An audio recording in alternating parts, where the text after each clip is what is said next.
Hello, good morning dear student. आपका UP board study group में एक बार फिर से हार्दिक स्वागत है। आज हम लोग पढ़ेंगे प्रतिशतता का भाग 2। कल हम लोगों ने पढ़ा था प्रतिशतता का भाग फर्स्ट। इसमें भाग 2 में आप कुछ नए टाइप के सवाल हैं जो आप देखेंगे। बहुत ही सरल तरीके से, कोई आपको सूत्र नहीं रटना है, ना ही कोई ट्रिक, बेसिक विधि से बिल्कुल। तो आइए, आपका समय बर्बाद ना करते हुए जल्दी से चलते हैं सवालों पर। आपका पहला सवाल देखिए स्क्रीन पर। सवाल में लिखा है आपके, चीनी के मूल्य में 10% की कमी होने के कारण एक व्यक्ति 270 रुपये में 1 किलोग्राम चीनी अधिक लाता है। तो प्रति किलोग्राम चीनी का आरंभिक मूल्य ज्ञात कीजिए। आपके चीनी के मूल्य में कितने प्रतिशत की कमी? 270 का 10% निकाल लेना है। ये 270 का 10% आप निकालेंगे तो ये 0 से 0 कैंसिल आउट, ये 0 0 0 कैंसिल आउट, ये आपके 27 रुपये। मतलब कि ये आप 27 रुपये अभी आप ये एक्स्ट्रा ले गए हैं। तो ये 27 रुपये आप ज़्यादा ले गए, जिसमें आपको 1 किलोग्राम चीनी भी अधिक मिल रही है। तो आपका नया मूल्य 1 किलोग्राम चीनी का हो गया है 27 रुपये। तो पूछा गया आरंभिक मूल्य। ये जो नया मूल्य है ये आपका लिखा है 10% कमी होने के कारण है। तो ये 10% की कमी के कारण, इसका मतलब ये आपका जो प्रारंभिक मूल्य क्या क्या है, 90% है। तो 90% वैल्यू इक्वल टू 27 है। तो आपकी 1% निकलेगी 27/90, और 100% वैल्यू जो रही होगी प्रारंभ में वो हो जाएगी आपकी 27/90 इंटू 100। ये आप 0 से 0 कैंसिल आउट, और ये 9 तियाँ 27 और ये 3 दशावन 30। तो ये आपका आरंभिक मूल्य रहा होगा 30 रुपया प्रति केजी। ठीक है बच्चों, ये आपका पहला सवाल। दूसरा सवाल आप लोग देखिए। देखिए अगला सवाल आपकी स्क्रीन पर। सवाल में लिखा है 100 रुपये की एक वस्तु के मूल्य में पहले 10% की वृद्धि तथा पुनः 10% की वृद्धि होती है, तो कुल वृद्धि रुपयों में कितनी रही होगी? तो पहले आपका मूल्य 100 से बढ़ाया गया, आपका 10% की वृद्धि हो रही है। 10% फ्रैक्शन वैल्यू 1/10 होती है, और पुनः 10% बढ़ाया गया है, वृद्धि हो रही है 10% की फ्रैक्शन वैल्यू 1/10।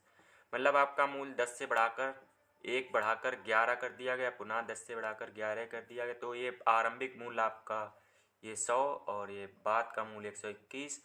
तो पूछा गया सवाल में कुल वृद्धि कितनी रही होगी रुपयों में। ये आरंभिक मूल्य आपका 100 था, यहाँ पर आप देख रहे हैं ये 121 है। तो आपकी कुल वृद्धि कितनी रही है? 21% की वृद्धि रही है, यानी 21 रुपयों की वृद्धि रही है। ठीक है बच्चों, इसका ले लीजिए स्क्रीनशॉट। आपका अगला सवाल आपकी स्क्रीन पर। सवाल में लिखा है एक वस्तु की कीमत 75 रुपये है। कीमत को पहले 20% बढ़ाया गया और बाद में 20% कम कर दिया गया, तो वस्तु का वर्तमान मूल्य क्या है? ठीक है बच्चों, क्या लिखा है? वस्तु की कीमत है 75 रुपये, पहले इसको 20% बढ़ाया गया और बाद में 20% कम कर दिया गया है, तो वस्तु का वर्तमान मूल्य क्या होगा? तो देखिए आपका पहले 20% की आप सर्वप्रथम फ्रैक्शन वैल्यू लिखेंगे। 20% की फ्रैक्शन वैल्यू 1/5 होती है। ये आपकी पहले बढ़ाई जा रही है, फिर 20% कम कर दी गई है आपकी। ये कम करने के लिए एरो आपको नीचे की ओर करना है। यहाँ पे इसका मतलब क्या है, 5 से बढ़ाकर पहले आपका मूल कर दिया गया है 1 बढ़ाकर 6, फिर 5 से 1 बढ़ाकर कर दिया, वो 1 घटाकर आपका कर दिया गया है 4। तो आपका आरंभिक मूल्य ये 25 हो गया, और ये आपका 6 चौक 24 हो गया। ये 25 जी आरंभिक मूल्य है। ये 25 मूल्य आपको दिया गया प्रश्न में, आरंभिक मूल्य 25 है 75 के बराबर। ये 25 का कितने गुना है? 3 गुना। तो 25 का ये 3 गुना है, तो आपका ये 24 ना होकर इसका 3 गुना आपका कितना हो जाएगा? 72 रुपये। तो आपका आरंभिक मूल्य कितना है? 72 रुपये। तो हो जाएगा ऑप्शन नंबर आपका ए सही, 72 रुपये। ठीक है बच्चों, देखिए स्क्रीन पर। देखिए प्रश्न आपको स्पष्ट दिख रहा होगा। स्क्रीन पर लिखा है चावल के मूल्यों में 25% की कमी होने के कारण भुवनेश रुपये 240 में 2 किलोग्राम चावल अधिक खरीद सकता है। तो कमी के बाद चावल का मूल्य क्या है? ठीक है बच्चों, सवाल देखिए आपका, चावल के मूल्यों में 25% की कमी होने के कारण भुवनेश रुपये 240 में 2 किलोग्राम चावल अधिक खरीद सकता है, तो कमी के बाद चावलों का मूल्य प्रति किलोग्राम क्या है। तो आपको ऐसे सवालों में सर्वप्रथम क्या करना है, जितने रुपए कोई व्यक्ति लेकर जा रहा है सौदा खरीदने के लिए, उसमें जितने प्रतिशत की कमी या वृद्धि हो रही है उसका प्रतिशत निकालेंगे।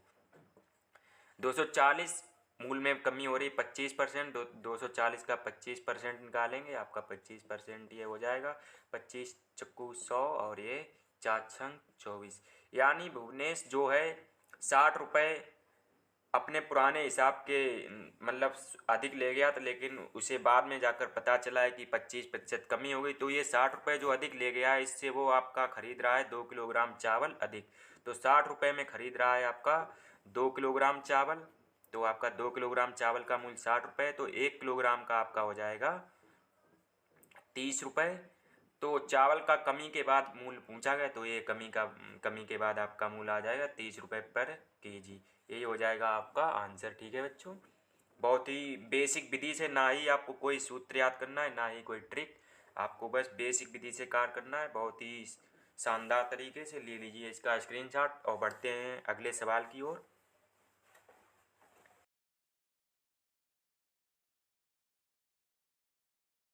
गेहूं के मूल्य में, स्क्रीन पर लिखा है, गेहूं के मूल्य में 20% की कमी के कारण भुवनेश 320 रुपये में 5 किलोग्राम गेहूं अधिक खरीद सकता है। तो गेहूं का आरंभिक मूल्य प्रति किलोग्राम क्या था।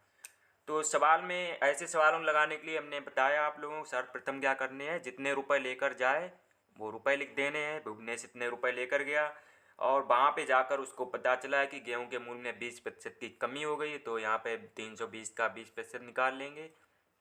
ये 20 पंचे, ये 0 से 0 कैंसिल आउट और ये 32 दूनी 64। तो ये भुवनेश अपने पुराने हिसाब से ये 64 रुपये अधिक ले गया था, जिस 64 रुपये से वो 5 किलोग्राम गेहूँ अधिक खरीद सकता है। तो ये आपके 64 रुपये में कितने किलोग्राम गेहूँ खरीद रहा है, 5 किलोग्राम। तो आपका 1 किलोग्राम का मूल्य हो जाएगा 64/5। तो ये आपका 1 किलोग्राम का मूल्य हो गया है। और पूछा गया है, ये आपका नया मूल्य है 1 किलोग्राम का, पूछा गया आरंभिक मूल्य, जो आपका ये नया मूल्य है ये 20% कमी के कारण निकला है, मतलब ये आपकी प्रारंभिक मूल्य का 80% है। तो 80% वैल्यू आपकी 64/5 है, तो आपकी 100% वैल्यू आपकी हो जाएगी 64/5 इंटू 100 और ये 5 में 80 और ये 0 से 0 कैंसिल आउट और ये 5 दूनी 10 और ये 8 अट्ठे 64। तो आपकी आरंभिक वैल्यू 8 दूनी कितनी आ जाएगी, 16 रुपये। ये हो जाएगा आपका आंसर, 16 रुपये प्रति केजी। ठीक है बच्चों, तो इसका ऑप्शन आपका सवाल का ए ऑप्शन एकदम हो जाएगा राइट। चलिए इसका ले लीजिए आप लोग जल्दी से स्क्रीनशॉट। इसके बाद में आप लोगों का अगला प्रश्न क्या है, स्क्रीन में देखिए आप लोग, कंप्यूटर स्क्रीन पर लिखा है, किसी वस्तु की कीमत 25% घट जाती है लेकिन प्रतिदिन उसकी बिक्री 30% बढ़ती है, तो प्रतिदिन आय में क्या अंतर होगा। तो यहाँ पर आपकी वस्तु की कीमत 25% क्या हो रही है, घट रही है, कीमत आपकी घट रही है। तो ये एरो नीचे की ओर 25% की आप जानते हैं फ्रैक्शन वैल्यू 1/4 होती है, तो यहाँ पे ये 4 से घटकर कितनी हो गई है, 3 कीमत। और यहाँ पर जो बिक्री है आपकी, बिक्री आपकी 30% इंक्रीज होती है, बढ़ रही है। 30% की फ्रैक्शन वैल्यू आपकी 3/10 होती है, यानी ये 10 से बढ़कर कितनी हो रही है, 13 हो जाती है। तो हम जानते हैं आय बराबर क्या होता है, आय बराबर कीमत गुणे बिक्री। तो यहाँ पे ये प्रारंभिक आय आपकी 4.40 और ये 33.39 ये बाद की आय है। तो यहाँ पे हम देखते हैं क्या हो रहा है, प्रतिदिन आय में 1 रुपये की कमी हो रही है।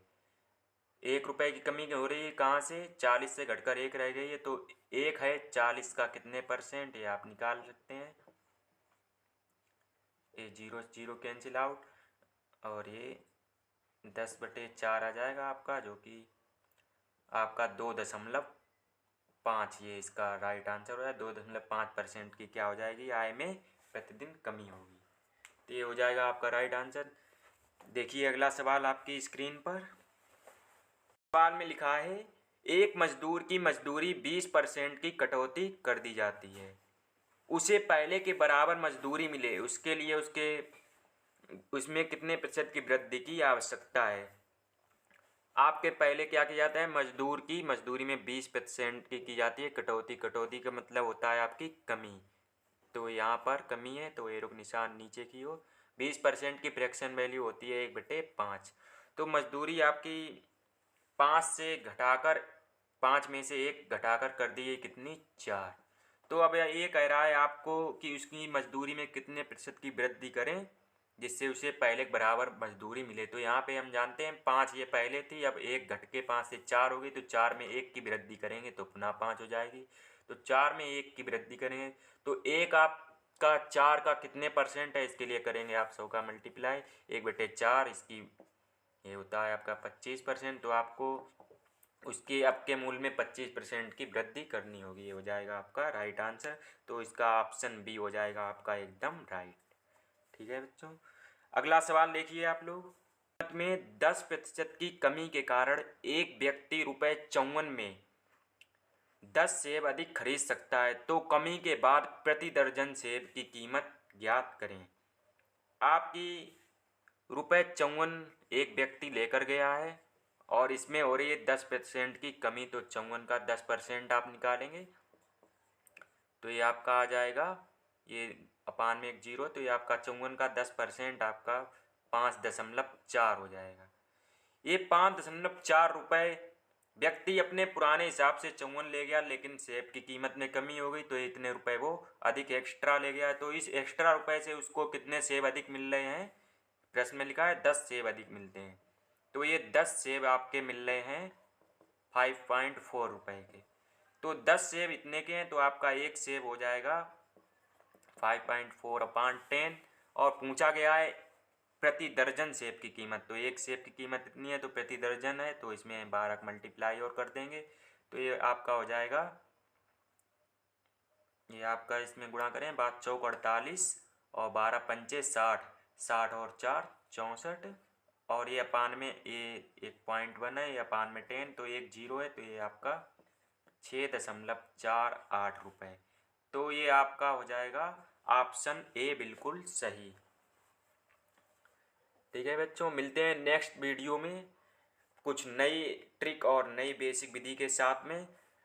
और हमारे अगर चैनल पसंद आया तो चैनल कीजिए सब्सक्राइब और देखते रहिए चैनल के साथ। आपके आशीर्वाद से आपका चैनल प्रोग्रेस करेगा।